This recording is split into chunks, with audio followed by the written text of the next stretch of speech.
Pues, ¿qué les parece si vamos recordando un poquito lo que vimos ayer para que por ahí me mandaron algunos mensajes y bueno, pues me gustaría reforzar algunas cosas, pero pues primero de ustedes, ¿sale?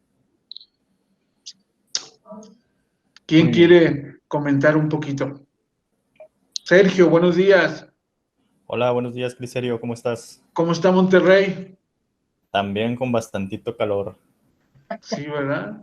Pues ahora nos tocó Así es. nublado aquí a Guadalajara, un poquito, ya nos tocaba, porque siempre llovía por todos lados menos aquí. Qué bien, qué bien. Aquí también está medio nublado, pero aún así el calor, pues ahorita hay como 28 grados, son las 10 de la mañana. Entonces, pues Ah, sí, sí, sí, sí. se Pues sí se esperan unos siente. 38, 39 el día de hoy. Muy bien. Pues no sé quién quiere recordar un poquito lo que hicimos ayer.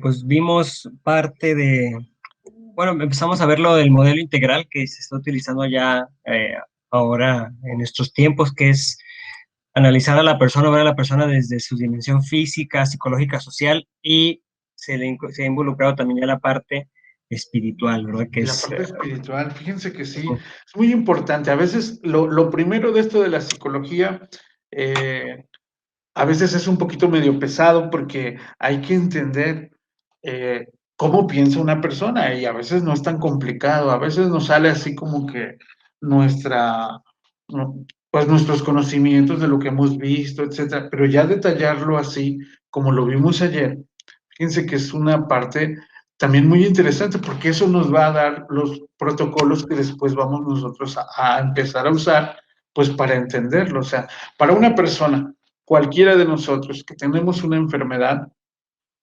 leve, grave, etcétera, o potencialmente grave, pues obviamente se disparan en nosotros esas creencias que hemos tenido de muchísimo tiempo, esas creencias que hemos tenido nosotros y que se van generando. Entonces, ayer me preguntaban un poquito acerca de los modelos precisamente. Entonces, creo que vale la pena repasarlos un poquito para que nosotros vayamos tomando en cuenta pues este es del material, no sé, creo que no se les pasó, pero hoy sin falta o ahorita se los paso. Entonces,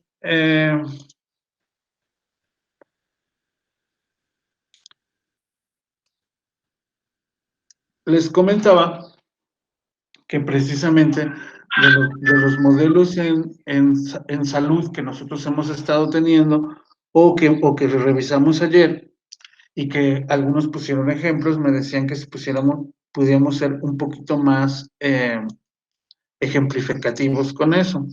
Entonces, les voy a pasar.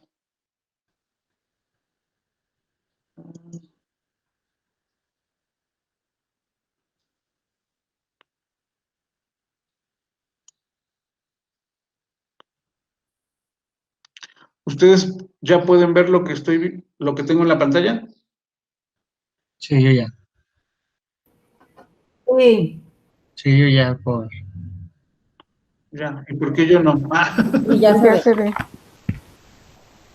Porque yo los veo a ustedes, pero no veo la pantalla que veo. Me tengo que pasar a la...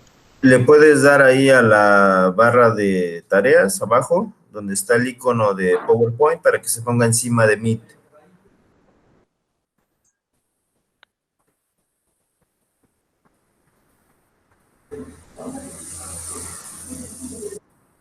Pero ya no los veo a ustedes. O sea, veo mi pantalla, pero ya no los veo a ellos. Sí, ¿Puedo pero verlo? puedes acomodar la ventana con el mouse. Bueno, igual y no los veo, pero ya aquí. Me decía precisamente de los modelos, precisamente que nosotros estábamos viendo, y que mucho tiene que ver, les digo, con las creencias que cada uno de nosotros tenemos, tanto de la enfermedad como de nosotros mismos.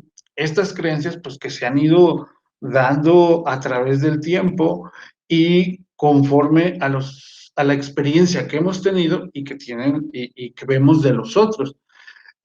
Por ejemplo, dice el modelo de las creencias en salud. Dice, considera que si las personas creen que pueden enfermar o sanar, tendrán conductas para evitar o controlar los elementos de salud de enfermedad. Eso va relacionado precisamente con qué potencial o cómo potencialmente me siento yo como para enfermarme, ¿sí? Si lo vemos en estos momentos, por ejemplo, de acuerdo a los grupos de edad, ¿cómo se percibe, por ejemplo, un niño ahorita para poder enfermarse o no enfermarse? Un adulto mayor. Si generalmente las personas de alto riesgo que se nos han marcado para, por ejemplo, para COVID, pues nos hablan de personas de tercera edad, personas con enfermedades crónico-degenerativas, personas con cierto, por ejemplo, con obesidad, etcétera. Entonces, de todos modos, ¿qué tanto yo me percibo? ¿Sí me puedo enfermar o no me puedo enfermar? Y de repente, a veces desde nuestras creencias decimos, no, pues es que yo no me enfermo, nunca me he enfermado, y entonces ahora como, ¿por qué me voy a enfermar? Eso es una parte que tiene que ver con los factores que nos mencionan aquí, como por ejemplo los factores sociodemográficos. O sea, realmente cuando uno está pasando por la década de los 30, pues sí, ni está uno tan jovencito, pero tampoco está uno adulto, está en la parte intermedia. Entonces, ¿cómo es la percepción de una persona de 30 años, en su década de 30, 40? Pues generalmente para muchas personas es una cuestión de percepción de que casi no se puede enfermar, porque es un rango muy bajo en algunos casos, ¿sí? Por factor sociodemográfico, ¿sí? Pero la susceptibilidad percibida, pues va a depender también de nuestra historia. Si yo ya vengo con un antecedente de enfermedad, pues claro que también yo voy a tener cierta creencia que voy a tener más fácilmente me voy a poder enfermar, ¿sí? Si en un momento dado yo tengo ciertos cuadros hereditarios o que ya se han manejado en otros momentos de mi vida como enfermo, entonces también es la severidad. Pues seguramente me va a pegar mucho o me va a pegar poco, etcétera, ¿verdad? Los beneficios percibidos que en un momento dado puede tener como persona, pero es que yo hago ejercicio, como bien, duermo bien, etcétera, pues eso me va a minorar, ¿sí? O las barreras percibidas. ¿Y las barreras percibidas cuáles pueden ser? Pues pensando, yo ya no estoy en esa década, ¿verdad? Pero decir, bueno, pues tal vez, sí, tal vez el peso me pueda pegar, entonces tengo que hacer ejercicio. Entonces, dependiendo de sus creencias, es como la persona va a ir actuando con respecto a la parte de la salud. ¿Sí? El modelo de autoeficacia que ayer veíamos precisamente se define como esas creencias que las personas tienen acerca de sus capacidades para producir niveles de ejecución deseables que ejercen cierta influencia sobre los eventos que afectan su vida. Entonces, aquí también es qué tanto autoeficaz puedo llegar a ser yo. Pensando, por ejemplo, si me da un malestar, pues no sé, digestivo, por decirlo de alguna forma.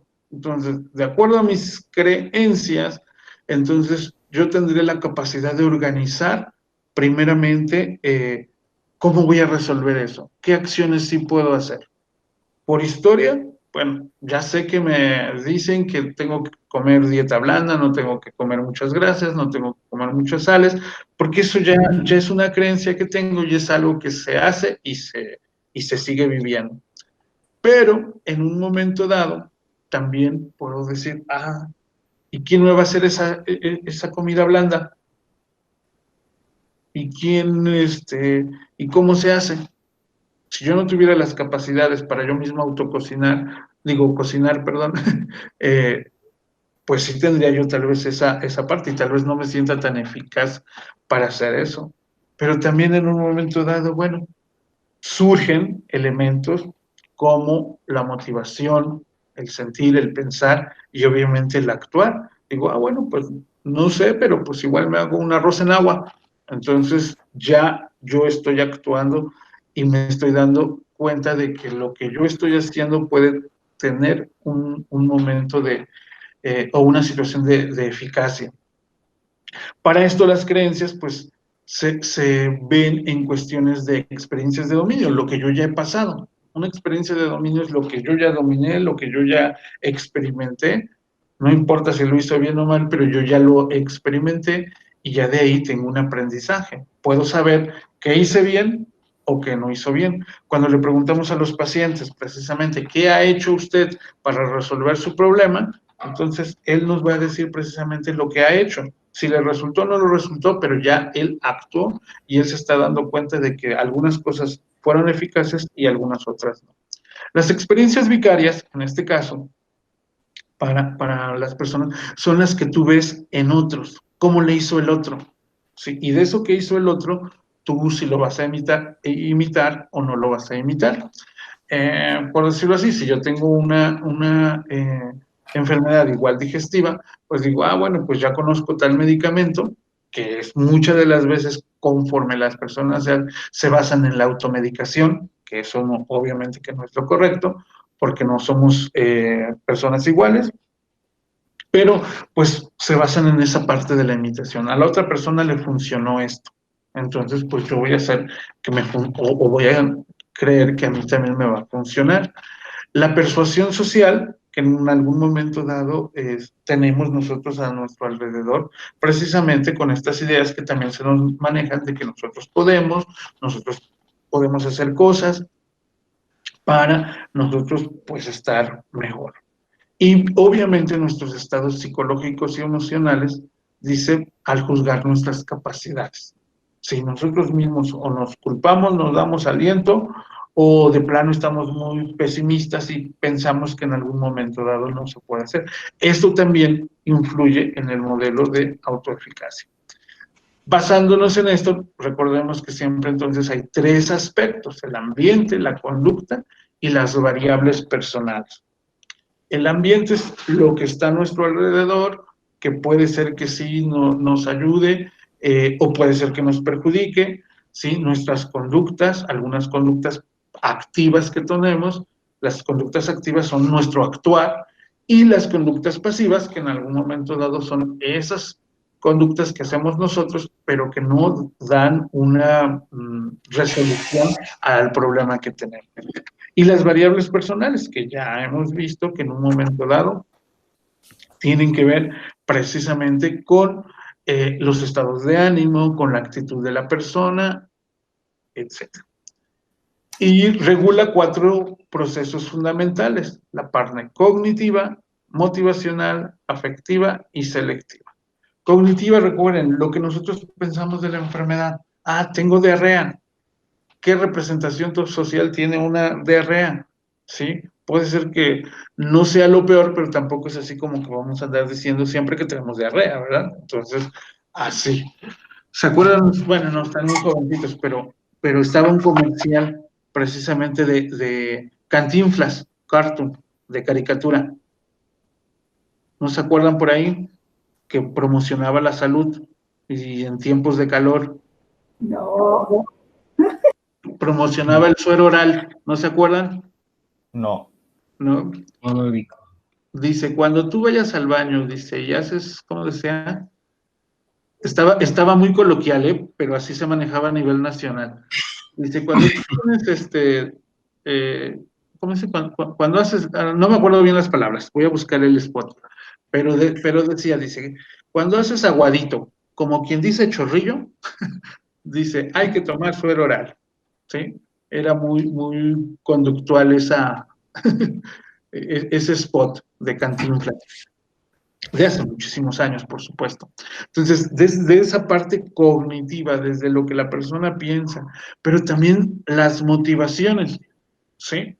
Nosotros nos encontramos que las motivaciones personales cuando uno tiene una enfermedad pueden ser de lo más distantes y dispares, ¿verdad? Hay personas que les cae bien una enfermedad pequeñita como esa, ¿verdad? Pero hay otras que no les cae nada bien. Entonces, ¿por qué? Porque tienen que seguir trabajando, tienen que seguir en sus acciones diarias, etc. Y en la parte afectiva, obviamente, emocional, sentimental, que tienen que ver cuando tú estás enfermo. Y selectivos, pues lo que vas seleccionando de cada una de estas experiencias y que se van dando también depende del contexto que tú vayas teniendo. ¿Sí? El modelo de reducción de riesgo dice que en este caso nos hace sentir susceptibles a contraer una enfermedad y ya nos van dando ciertos pasos, ¿no? De cómo incluso intervenir. Percibir comportamientos como riesgosos, ¿sí? Tener información completa de la enfermedad, ser conscientes de la vulnerabilidad y conocer lo perjudicial que es contraer una enfermedad. Por ejemplo, ¿qué enfermedad se les ocurre? Alguno, para ponerlo aquí de ejemplo otra vez. La diabetes. Una diabetes, por decirlo así. Aunque ya es muy socorrida, pero de todos modos mucha gente no sabe qué pasa con la diabetes, ¿sí? Muchos dicen, pues ya tengo azúcar y ya de algo me tengo que morir. Entonces sí, pero no nada más es que te mueras, es que en un momento dado puedes tener dificultades a varios niveles, ¿no? Desde derivar en la degeneración de algún miembro, de alguno de tus órganos, ¿sí? En la parte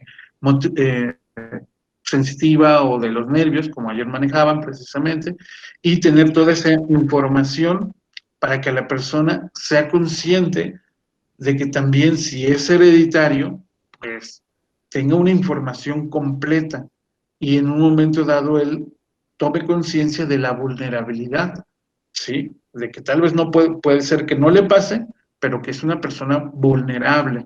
Y al conocer lo perjudicial que es contraer esa enfermedad que él tiene.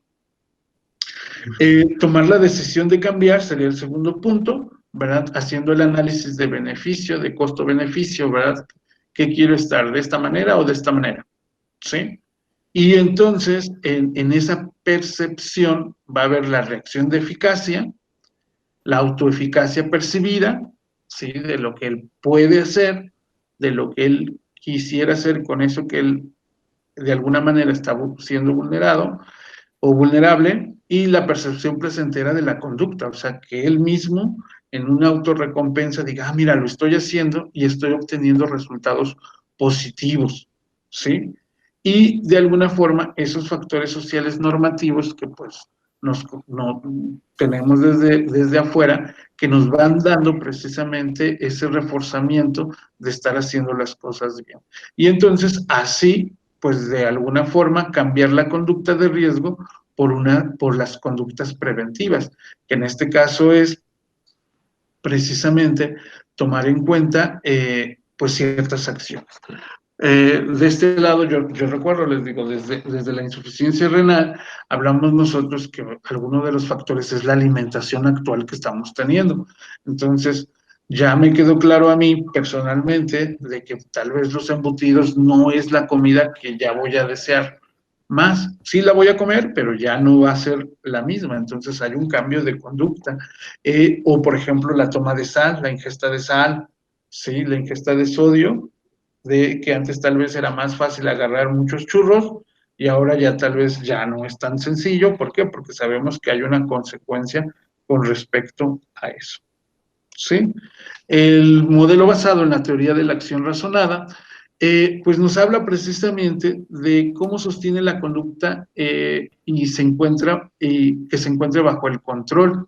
Dice, actitudes referentes al comportamiento determinado, se delimita las creencias respecto al resultado más posible de la conducta, ¿sí? Aquí siempre es como esa toma de conciencia de la conducta que yo estoy haciendo y qué resultado va a tener, para posteriormente, con los criterios o valoraciones respecto de lo apropiado, la acción de la conducta. Entonces, es eso mismo, que nosotros digamos, ah, mira, si yo me voy a tomar 2 litros de coca, pero eso, ¿qué me va a producir? Se me va a subir el azúcar, no es algo que me esté alimentando, es algo que me puede causar adicción, entonces ya yo estoy consciente de esas conductas, de que si en un momento dado yo soy vulnerable para diabetes, pues obviamente tampoco me está abonando. Entonces yo ya tomo la decisión de no hacerlo o hacerlo con precaución, ¿verdad? Entonces, estas creencias están basadas en las atribuciones a los hechos o a los resultados, ¿sí? Si nosotros decimos, ¿por qué una persona se enfermó de esto? Y generalmente nosotros ya tenemos ciertas creencias de por qué una persona se enfermó de tal o cual cosa. Entonces, en esta evaluación de esos valores que la persona tuvo que someter a juicio, pues va a otorgar un resultado del comportamiento, ¿sí? En este caso, por ejemplo, si nosotros hablamos con una persona hipertensa pues también tiene que bajarle a la sal, tiene que bajarle mucho a la parte en cuestión a su conducta, de ser aprensivo, ¿sí? Pues entonces tenemos que ayudar a que esta persona evalúe si va a seguir con ese comportamiento o puede aprender otras habilidades sociales para afrontar, ¿sí?, eso que le está produciendo el estrés, que es lo que vamos a ver hoy. Las creencias normativas basadas en la aprobación o no de la conducta, que también está a nuestro alrededor. Muchas de las veces, tanto hablamos con la familia, que ya la familia sabe bien, y le dicen, no tomes esto, no tomes esto, no tomes aquello, ¿sí? Aquí la situación también es cómo, de alguna forma, esas cuestiones normativas que tiene y que va a seguir teniendo, pues va a darle pues la oportunidad de que él desde sí mismo cambie la conducta. El modelo basado en la conducta, pues es una extensión también de la teoría racionada. Aquí lo importante es precisamente el saber las variables con las que las personas cuentan, y precisamente es esa variable de percepción de capacidad y de habilidad de acción, y las variables externas como la oportunidad de acción, los obstáculos y el tiempo, ¿sí?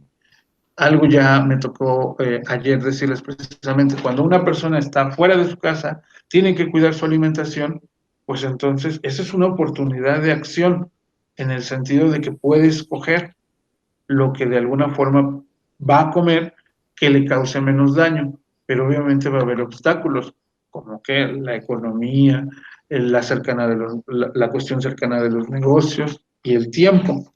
¿No? Les decía, hay algunas personas que se adecuan tanto a este modelo de que ya lo saben, entonces al creer y al tener nuevamente en control ese tipo de acciones, pues le dan una mayor acción al paciente. ¿Sale? ¿Alguna pregunta de aquí? ¿O ya seguimos? ¿Ya llegaron todos? Creo que sí. Espero que sí, ¿verdad? Muy bien. Pues no los escucho, ¿eh? Sí, Profesor, ¿podría darnos que ustedes me vayan hablando, porque no, siento que estoy en programa de radio. Y si me voy a poner en programa de radio, ahí sí ya no les voy a preguntar. Me voy a ir derecho. ¿Sí? Profesor, ¿podría darnos un pequeño ejemplo de este modelo de la conducta planeado, a lo que se refiere a la variable interna y la externa?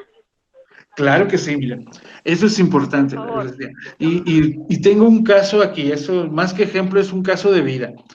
Tenemos, y se los voy a dar, de enfermedad renal. Hay una persona, por ejemplo, que es trailera, ¿sí? Y que es diabética, es hipertensa, y pues tiene que trabajar.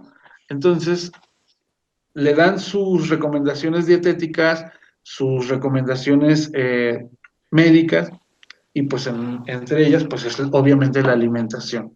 Entonces, lo que esta persona hace es que en cada parada donde va a hacer sus alimentos, él escoge su comida, ¿sí? Ahí está la variable.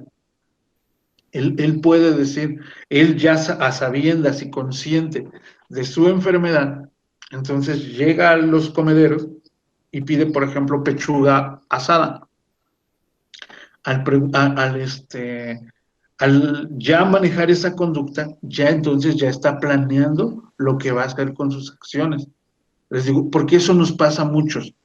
De repente tomar nuestros medicamentos fuera de nuestra casa y tomarlas en el lugar de trabajo, pues dependemos de que si tenemos una junta, dependemos que si tenemos alguna acción, o por ejemplo como ellos. Entonces, tienen que ser conductas, generar conductas ya demasiado, obviamente ya que ellos tengan la convicción, pues para generar este tipo de acciones. ¿Sí fui claro? Sí. Sí, sí, sí, muchas gracias. Sí, muy bien. Entonces, ¿alguien más? ¿Cómo sería, por ejemplo, en el caso del cáncer de mamas? ¿En el cáncer de qué, perdón? Cáncer de mamas. En el cáncer de mama, muy bien. En el cáncer en el cáncer, generalmente nosotros pues necesitamos ya tener ese diagnóstico y el pronóstico de tratamiento, bueno, el diseño de tratamiento. Entonces, nosotros en el tratamiento, nosotros tenemos que checar, ya sabemos cuáles son las conductas esperadas de las reacciones de un tratamiento.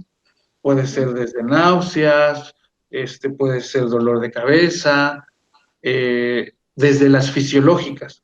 Puede haber otras emocionales que también pasan ahí, como ese sentimiento de vulnerabilidad, etc. Entonces, cuando nosotros ya tenemos y sabemos que eso puede pasar, entonces nosotros vamos a planear así como que, si llegas a sentir esto, puedes hacer esto. ¿Sí? Si llega a pasar esto así, como hacerle un árbol de decisiones, o sea, de que la persona ya tenga planeada lo que va a pasar, porque muchas de las veces sucede que tú tienes los síntomas, pero nadie te dijo que los ibas a tener. Hace poco me tocó un caso de una persona que me hablaba, está médicamente enferma y pues obviamente está siguiendo su tratamiento. Nosotros no vamos a detener los tratamientos médicos, sino vamos a entender un poquito qué es lo que están teniendo. Entonces me dice, es que por un lado, pues me dan un medicamento para que yo pueda dormir toda la noche y me lo dan con un antidepresivo. Entonces, sí, dice, pero me hace efecto y duermo solamente hasta tal hora de la madrugada. Entonces, ahí también es un trabajo de nosotros que tenemos que buscar. A ver, en este caso era un relajante muscular. El relajante muscular, para nosotros también saber, todos los medicamentos tienen su farmacocinética y su farmacodinámica, precisamente. Cómo actúan en el cuerpo y cómo se deshacen y cuál es la vida media. Entonces, la vida media de ese medicamento era de 4 horas. Si me dice que se lo toma a las 9, pues sí, realmente, pues su vida media era 12:30, 1 de la mañana, y era cuando él se despertaba. Entonces, cuando cuando me dice cuál es el antidepresivo, también lo busco, y uno de los efectos secundarios de ese medicamento era precisamente el insomnio. Entonces ahí el médico era el que tenía que ver cómo era la interacción medicamentosa de ambos para que pudiera o cambiarle algún medicamento, ¿sí? O suprimirlo para que lo tomase en otra hora. Entonces, sí, de alguna forma también nosotros tenemos que ir un poquito más allá y en esta parte de la conducta ver que esos síntomas que la persona está refiriendo, pues sean realmente pues de la evolución o de las reacciones que estamos esperando. Entonces, en cáncer de mama, en en esclerosis, por ejemplo, también, que las personas pues tienen su medicamento, tienen su reacción, hacen sus ejercicios, pues también de alguna forma ellos, pues es ir así como de ese tratamiento que les están proponiendo, ver cómo lo puede ir planeando con las reacciones que pudiera llegar a tener.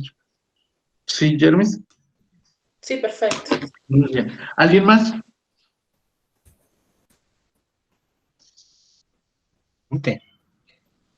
¿Ok? Muy bien. Entonces,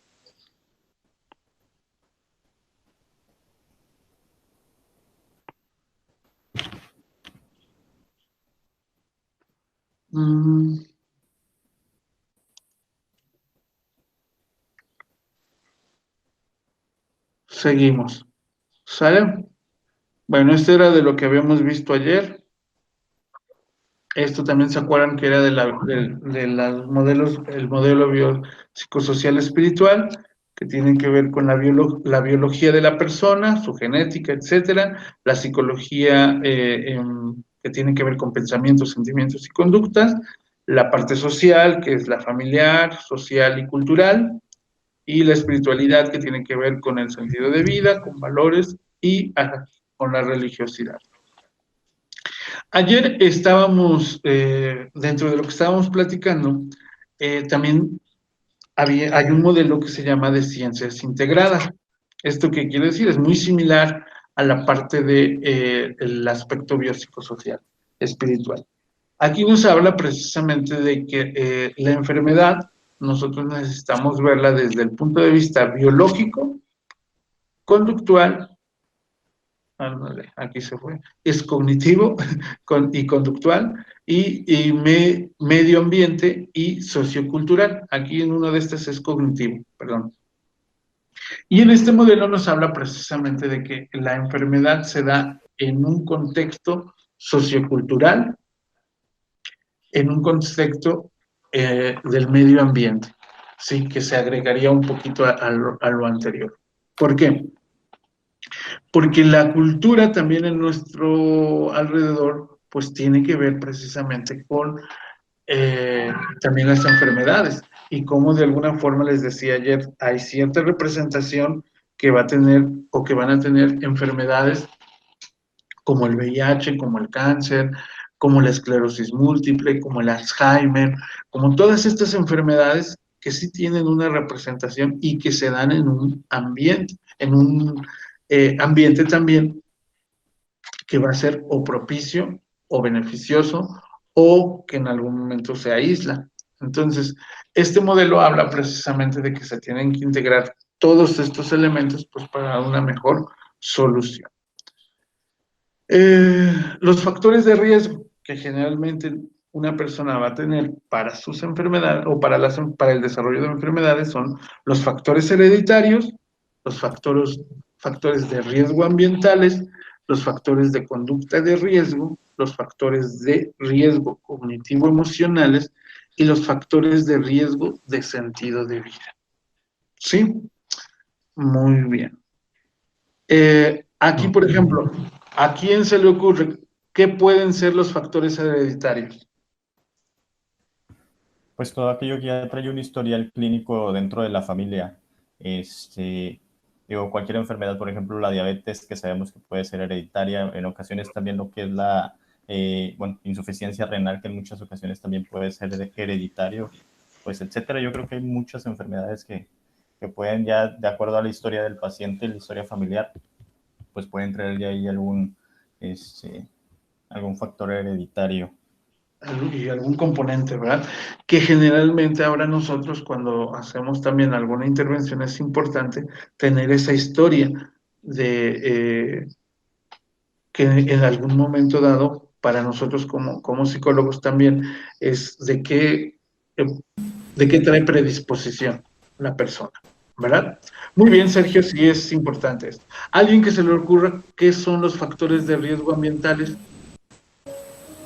Esto tiene que ver mucho y pasa con las personas que viven cerca de plantas, no digamos nucleares, pero procesadoras, que obviamente contaminan todo lo que es el ambiente desde el nacimiento del niño hasta un adulto.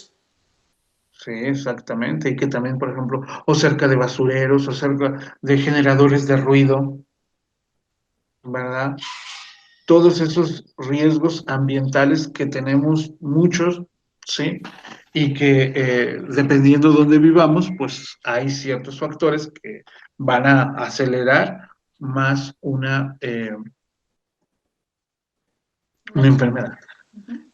Factores de riesgo, de conducta de riesgo, ¿a quién se le ocurre qué puede ser? Podría ser como esos personas que trabajan en la electricidad, ¿sí? Que andan arreglando y los cables de luz de alta tensión y muchas veces pues se ha sucedido accidentes. Sí, hay ciertas conductas o profesiones de riesgo, exacto. ¿Qué más por ahí? Otras conductas de riesgo. También puede ser ejemplo, la alimentación, ¿no? Que quien toma mucho refresco, quien come muchos dulces, quien Exacto. Es come una mucha conducta comida de... chatarra. Eso es un factor de riesgo también. Digo, una conducta de riesgo. Sí. o los ¿Alguien más? hábitos. Los malos Yo, hábitos. los malos hábitos, por ejemplo, el tabaquismo, el alcohol, las drogas, las conductas sexuales, todas esas son conductas de riesgo. Son conductas de riesgo, exactamente. ¿Por qué? Porque precisamente tarde o temprano nos van a llevar a una situación de enfermedad o de precisamente de estar cerca de algún peligro de enfermedad, etcétera. ¿Algún factor de riesgo cognitivo emocional? ¿A quién se le ocurre que puede ser? Pues cuando te desarrollas en un ambiente como agresivo o abusivo, no sé si eso aplica, por ejemplo, si estoy en una familia donde estoy siendo abusada sexualmente, o donde no estoy siendo reconocida, donde hay muchos gritos, donde hay mucho como descalificación, no sé si eso Claro, claro, eso es un factor de cognitivo emocional porque es precisamente cómo se piensa, cómo se está desarrollando esa personalidad, cómo se está conviviendo con esos pensamientos y esas emociones que tal vez no siempre van a estar expresadas. Y nosotros que vivimos en una sociedad tan machista, donde empezamos a ver lo normal, lo que realmente no es normal, ¿no? Entonces, ahora sí que pégame, pero no me dejes, ¿no? Es una conducta de riesgo, ¿verdad? Que en este caso, digo, o factor de riesgo cognitivo emocional, también, por ejemplo, las dependencias. Exacto. Las codependencias. El estrés que estamos viviendo diariamente con el estrés que salir a la calle. Exactamente. Muy bien. ¿Y alguien que se le ocurre cuáles son los factores de riesgo de sentido de vida? Bueno, ahí es muy parecido. Suicidios, separaciones, divorcios. Sí, muchas de las veces este factor de riesgo es cuando nosotros como personas, pues no tenemos ese sentido hacia dónde vamos. Y se vive y generalmente se hace una vida muy mecánica, ¿no?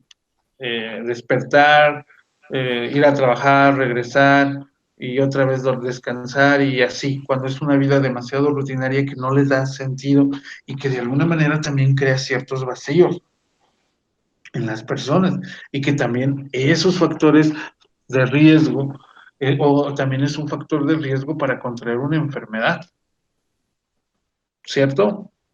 Sí. Muy bien. Bueno, entonces, 5 atributos de la representación de la enfermedad de acuerdo a Leventhal, y una es identificación, denominación y síntomas de la enfermedad. ¿Sí? Esto es importante para nosotros en alguna forma. Nosotros siempre vamos a tener una idea de qué es, o tendremos una idea de qué es lo que se tiene como enfermedad, cómo le vamos a llamar y qué síntomas tiene la enfermedad. ¿Sí? Cuando una persona cruza por una crisis de enfermedad, generalmente una de las cosas es primero identificar qué es lo que tiene, ¿sí? Porque a veces los síntomas son muy variados o muy similares a algunos otros, y a veces tarda la denominación. Y esto pasa en muchísimas enfermedades, ¿no?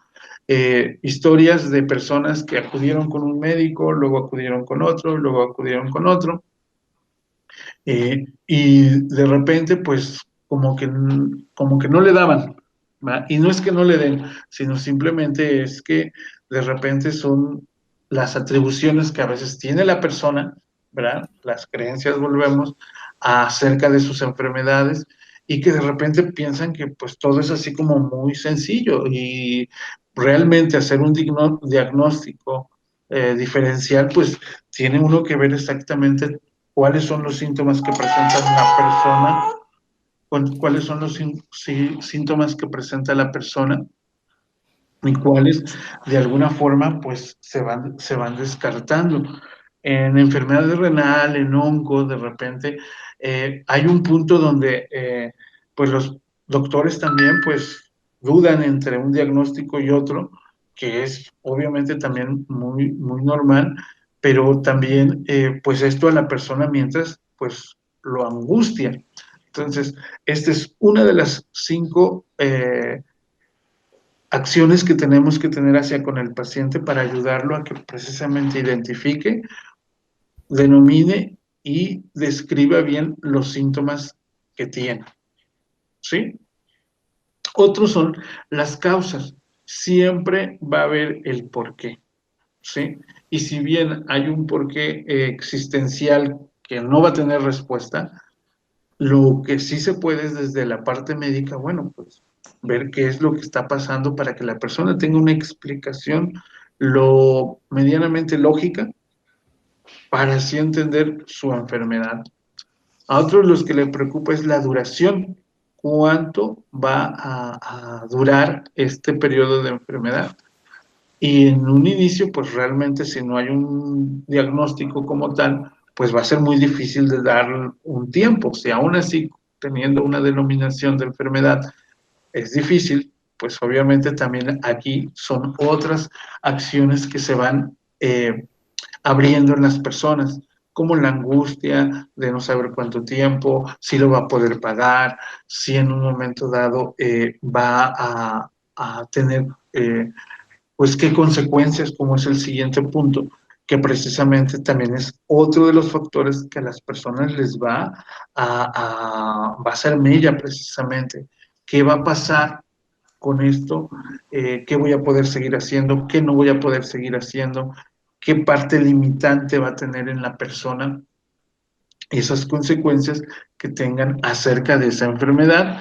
Y en un momento dado, la controlabilidad de estos síntomas o de esta enfermedad. Una de las cosas para la gran mayoría de las personas es pues tener las cosas en control, y cuando estas salen de nuestro control, salen de lo que la persona está haciendo, salen de esa pues sensación de que yo puedo hacer algo, ¿sí? Entonces es también parte de la angustia que sienten los pacientes. Entonces, en estos efectos, pues nosotros precisamente tomamos en cuenta cuáles son las interacciones que vamos a tener, y que de alguna forma, pues tenemos que dar cobijo para dar un poco de tranquilidad hacia con los pacientes. ¿Vale? ¿Alguna pregunta de aquí o alguien que quiera complementar?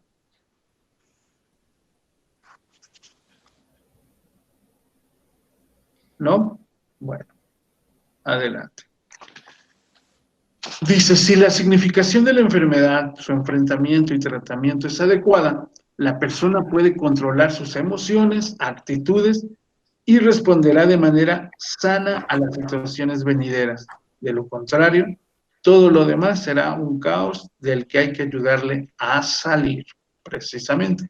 Que es como nosotros nos encontramos a los pacientes. Generalmente, una historia de paciente generalmente es dando un poco esta pues manera de cómo desde el principio se dio una significación de la enfermedad, cómo lo enfrentan y cómo ese tratamiento es adecuado o no. La persona, entonces, cuando de alguna manera, como les decía hace rato, puede controlar la gran mayoría de sus emociones o las actitudes, pues de alguna forma va a tener una secuencia de cómo dar seguimiento. Pero a veces eso no pasa, mucho menos como ayer nos comentaba la compañera, ¿verdad? En niños, sino que eso le toca a veces a los papás. Entonces, algo que tenemos que tomar en cuenta es que generalmente las enfermedades pues nos llevan a una crisis precisamente. Y en ese momento es cuando nosotros necesitamos nuestros recursos o los recursos de la persona pues para enfrentar la situación. ¿Sí? Y vamos a entrar un poquito a lo que es el manejo del estrés, pero antes de eso,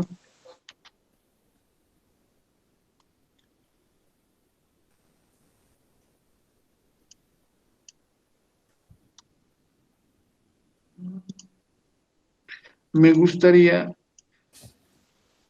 el ver, sí vieron todo lo que estaba pasando, ¿verdad? Sí. Ah, perfecto. Muy bien. Bueno, entonces, ahora precisamente, en estos factores de la enfermedad, nosotros necesitamos tomar en cuenta cuando nos llega el paciente.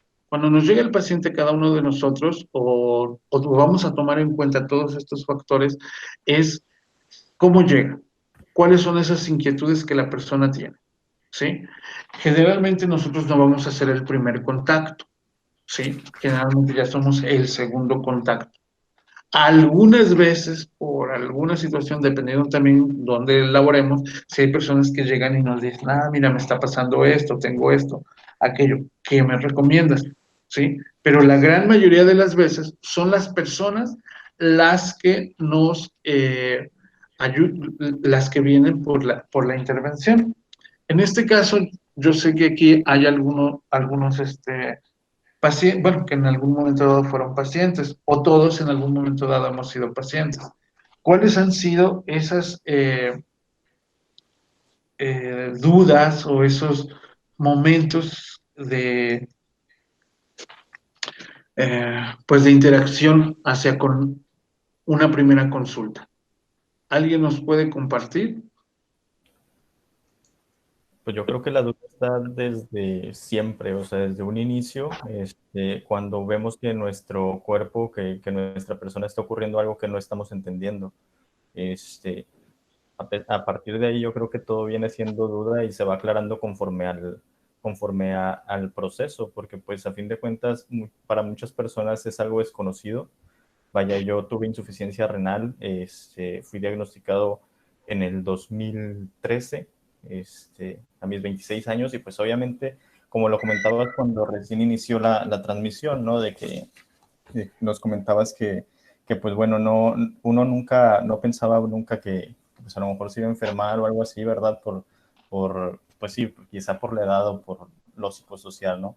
Entonces, pues desde ahí surgen las dudas, ¿no? Y el por qué, y qué es esto, y no lo entiendo, y qué va a venir.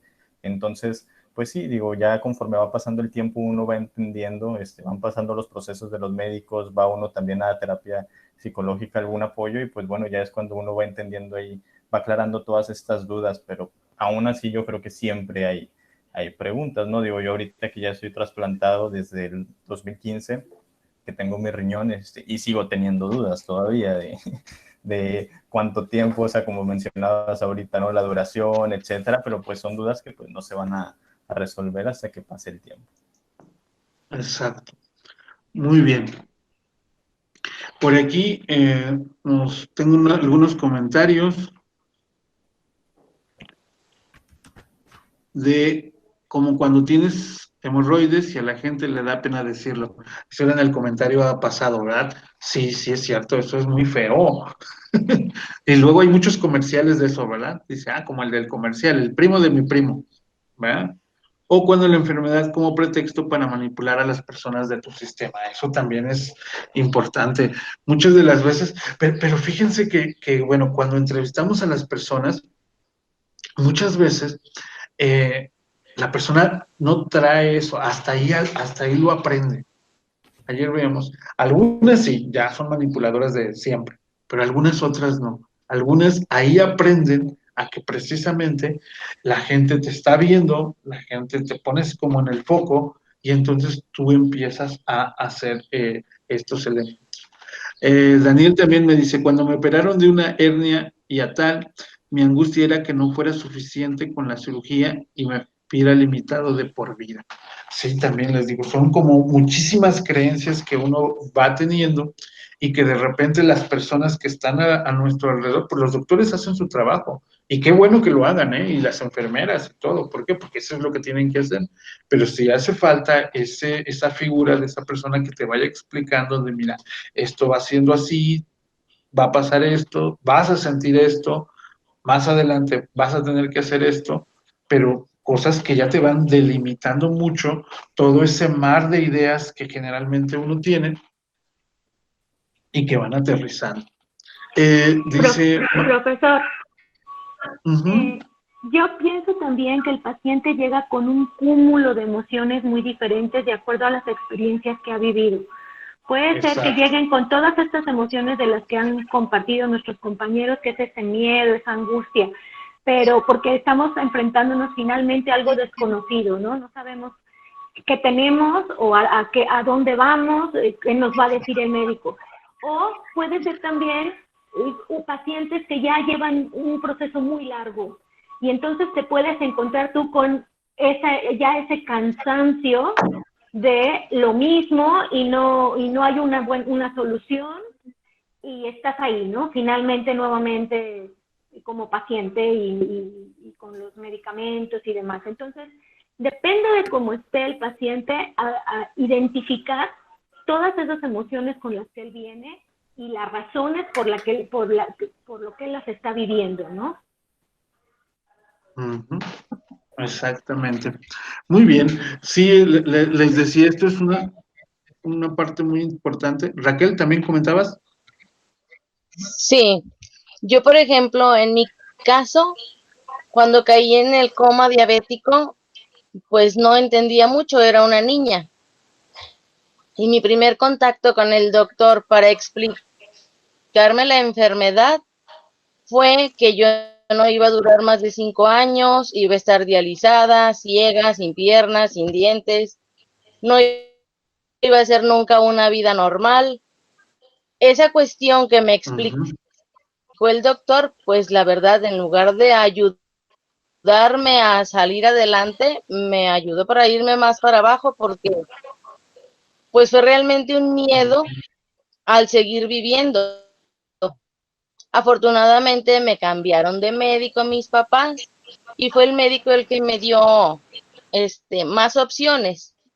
Sí, o sea que la enfermedad era tratable, era controlable, que se podía seguir adelante. Exacto. Pero el primer contacto con el doctor fue pésimo, la verdad. Ya ahorita pues ya la enfermedad ya la tengo, se puede decir que controlada, ya sé manejarme. ¿Y te acuerdas de acuerdo? Sí, de acuerdo, es porque ya tienes una experiencia dominada. Con el primero, sí. Ya con el segundo doctor, ya fue completamente diferente. Sí. Ignacio, ¿estás por ahí? En mi vida de diabética.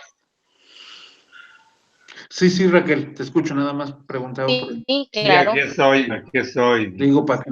Claro, en 34 años de diabética solamente he visto 3 doctores.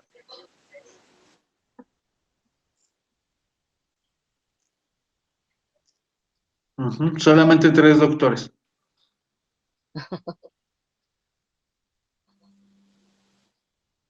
Sí. Y sí, ahí es un miedo a la enfermedad. Pero en mi caso fue después de hablar con el doctor. Exacto. Solamente 3 doctores en 34 años son los que me han visto. No, pues has estado muy bien. Ahorita tengo 2 hijas.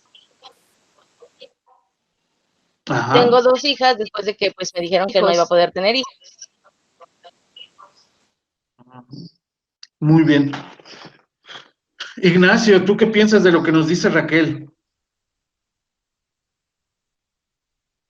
Tu micrófono. Tu micrófono, Ignacio. Ya, perdón. ¿No? Que de todo hay en la viña del Señor. Vemos médicos que en aras de dar, decir la verdad a los enfermos, pues les sueltan así de golpe y porrazo todo esto que le pasó a Raquel. Desde lo más sencillo, desde la parte que ella estaba sintiendo, hasta las consecuencias finales, vamos a decir, de la enfermedad. Es todo un calvario lo que le puso ese médico, ¿no? Le fue relatando, pues en cierta forma, una verdad, pero que no es tan fácil decir. La verdad, por muy, ¿cómo es otro dicho? La verdad es muy cruel, suele ser muy cruel. La verdad suele ser muy cruel. Entonces, ya me acordé cómo decía este doctor. La verdad desnuda suele ser muy cruel. Entonces hay que vestirla, aunque sea de harapos, pero vestirla. Y eso se me quedó muy grabado. Este era un cirujano que era muy, vamos a decir, muy consciente, muy familiar. Con ese tipo de enfermedades, pues sí les va uno diciendo los riesgos, las etapas por las que va a transitar, pero no les va uno a decir de primera intención, pues te vas a morir, ¿no? Con esta enfermedad. Sino que hay formas de ir preparando al enfermo, de irlo conduciendo en el transcurso de su enfermedad. Sí hay que hablar con la verdad, pero también hay que tener tacto y empatía. Y empatía, exacto. Y empatía. Yo creo que es la mejor palabra. Es un punto muy importante. Gracias, Ignacio. Gracias, Raquel. ¿Por qué? Porque es un ejemplo precisamente de cómo de por sí viene la persona, pero los factores ambientales, que en este caso, pues, es parte del doctor, que no da lo que en un momento dado necesita y requiere. Entonces, sí es importante el poder establecer esta parte de hablar con verdad, pero obviamente también con empatía. Hablar solamente con la verdad sin revestirla, como nos dice Ignacio, pues también es una situación de crueldad, es una situación de poca, en un momento dado, de poco entendimiento hacia lo que el paciente tiene o necesita también, y que como veíamos ayer, muchas de las veces el mismo paciente pues no está preparado para escuchar todo ese tipo de acciones que él tiene, ¿verdad? Por hacer. Muy bien, ¿alguien más? Yo quería preguntarte algo, Cliseria. Sí. ¿Qué está pasando ahora? Porque no es primera vez y no es tampoco es nuevo. Esto de que al momento del doctor dar un diagnóstico, más que todo pasa en las entidades públicas, en los ministerios públicos, que cuando le van a dar este diagnóstico al paciente, se lo dicen ya como que irse a tomar un vaso de agua, sin sentimiento ni nada, y prácticamente esto es lo que más choca en el paciente. La manera en que se lo dicen. Hay, se puede decir, hay, no sé, de repente jornadas, talleres humanitarios o psicológicos para que el doctor entienda el proceso de enfermedad del paciente al momento de saberlo, porque esto es lo que más marca prácticamente, aparte de todo el antecedente que ya viene llevando el paciente emocional de su vida, también la manera en que recibe la noticia es bastante traumático, por así decirlo.